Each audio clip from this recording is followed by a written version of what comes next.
Okay, radical lesson on restrictions inside radicals. So what can't we do? So square rooting a positive number is good. Square rooting 0, that works. But what doesn't is if we square root a negative number.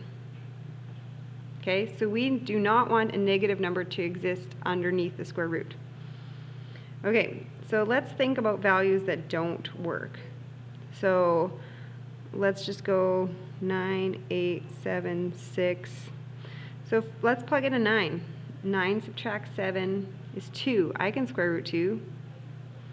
8 subtract 7 is 1. Square root of 1 I can do. 7 subtract 7 is 0. I can root 0. 6 subtract 7 is negative 1. That I cannot do. Try one more.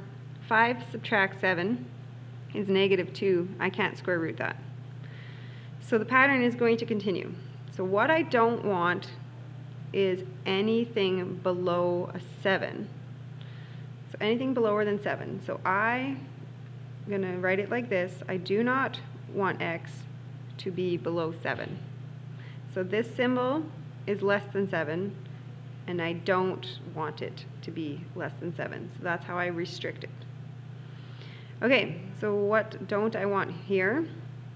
So negative 5 is what would make it 0, so that would work. Negative 6 plugged in there would be too many negatives. That'd be negative 1. Okay, same with negative 7. So therefore, I don't want my x to be anything less than negative 5. Next one. If x was 0, that would still be okay.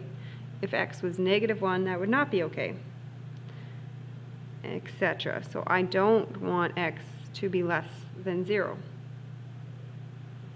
Okay? And the last one here. So 8 is what would make it 0, so let's try numbers around 8. What about 7?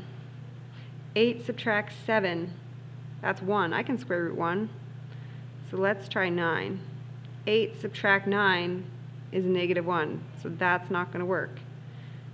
8 subtract 10, that's negative 2. That's not going to work. So in this case, I don't want x to be anything larger than 8.